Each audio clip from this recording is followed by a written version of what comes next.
Newsflash: another Pakistani product will be arriving on Netflix, but this one here will be a short-based animation of let's see, the award-winning director who started off by documentaries, then made the three trilogies of the Teen Barbaras. This here will be her trademark, where she wants to put a notice around the world about unfair human rights and problems. In this one here, it will be a story base as well as notifying the issue, but not just in Pakistan, but around the world. Bangladesh, India, places in Africa, East Asia, Southeast Asia, whatever. Let's see, and this was written by the excellent article, and you can find this on Vice.com. And I'm just reading it out because I want to advertise Vice, because they're awesome, and they do epic documentaries free on YouTube. Netflix to release Vice Studios animated short film. My apologies if I can't get the title of the name right. Sitara, Let Girls Dream. The film, directed by Oscar and Emmy-winning Shamir Abeid, my deepest apologies, tells the story of a 14-year-old girl who dreams of becoming a pilot as she struggles with society expressions. Animated films are effective vehicles to put on a spotlight on important issues online. Streaming platforms are great in sharing them to wider audience. The latest to use both of these average is Vice Studios films, which will soon stream on Netflix. The streaming giant announced on Friday, October 25, it will release the animated short film. Vice Studios financed and produced the film, created by all-female team. I know it's like, well, I checked the origins. Turns out it was animated in Pakistan and voice acted in Pakistan, but then it was funded and produced from the United States and from the UK. Let's see. Is the director by two-time Oscar award-winning, three-time Emmy winner Shamir Abeid tells the story of a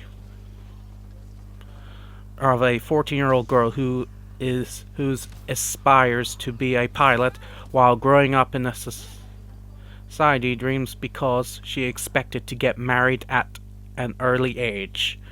Very sad. The limitless potential of Paris' dreams is unbounded in the paper planes she is lovely makes and launches into the sky. In her book on Emil Earhart art, which she reads at night, her story is told through the perspectives of her 6-year-old sister, who like the audience is unaware of the traditions and barriers women in their families face. Young girls everywhere still face considerable hurdles in achieving her dreams. Let Girls Dream embodies this struggle more than a film. It is a movement that we want to start across the world, that encourages parents to invest in their girls' dreams, freeing their daughters from the burdens of early marriage, she added. Service as a producer, exclusive producers including Vice Media Group CEO Naizi Dubuk, women's rights active Glory Starn,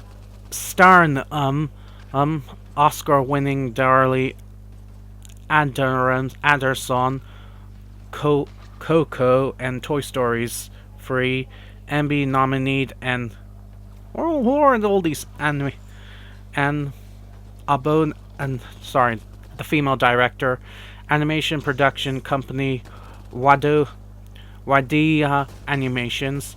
The score was composed by Grammy and Emmy award-winning Larry Carpan. The 12 million girls every year are forced into a child marriage, losing their ability to dream. Whether off said, she hopes the film gives young people and their families the ability to spark a conversation for a different perspectives on what we are allowed our children to aspire to be when they grow up. Together with the GUCCI's Society Impact Intervention of Chim for Change and Wang Grove plan to create an impact campaign for the film around the theme, Let Girls Dream, which they hope will encourage girls around the world to hold meaningful conversations to gain inspiration from one another, though a school outreach program.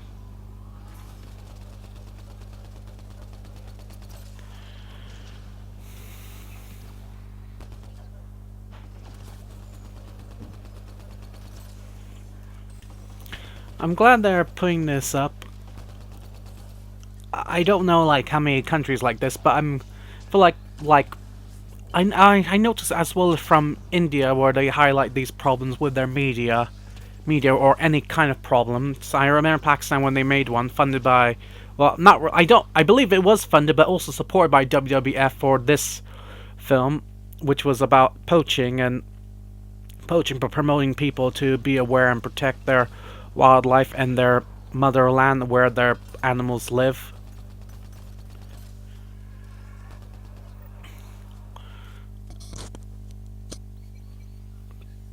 If we want to apply, I don't know, put things and highlight more things of these types of problems that are happening.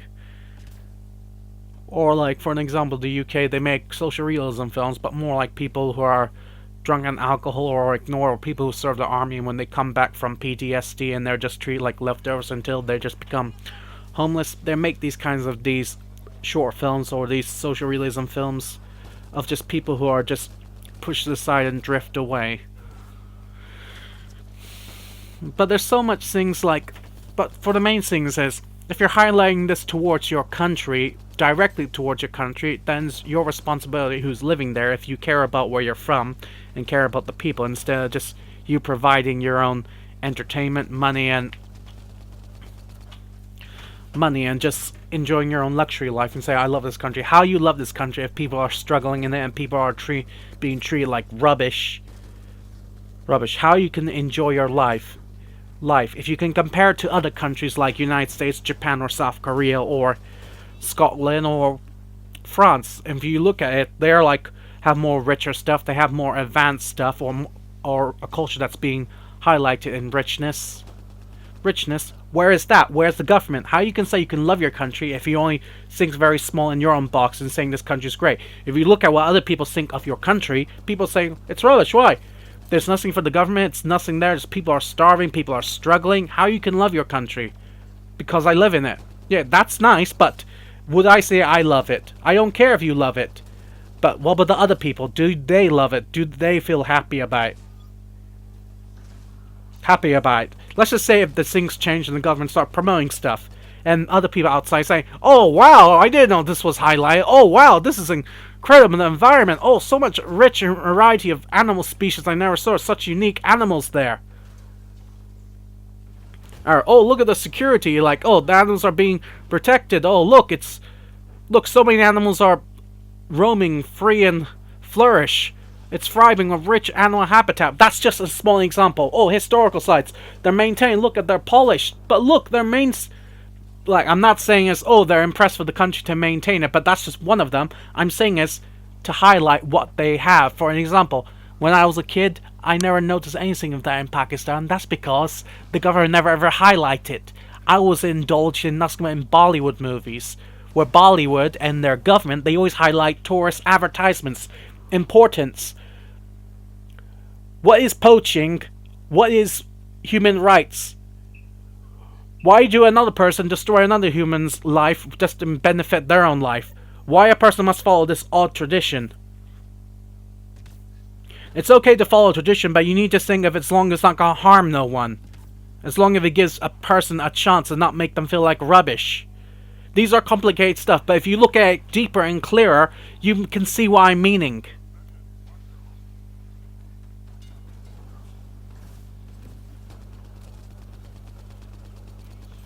Will this movement be aware, like not just in Pakistan, but other places around the world?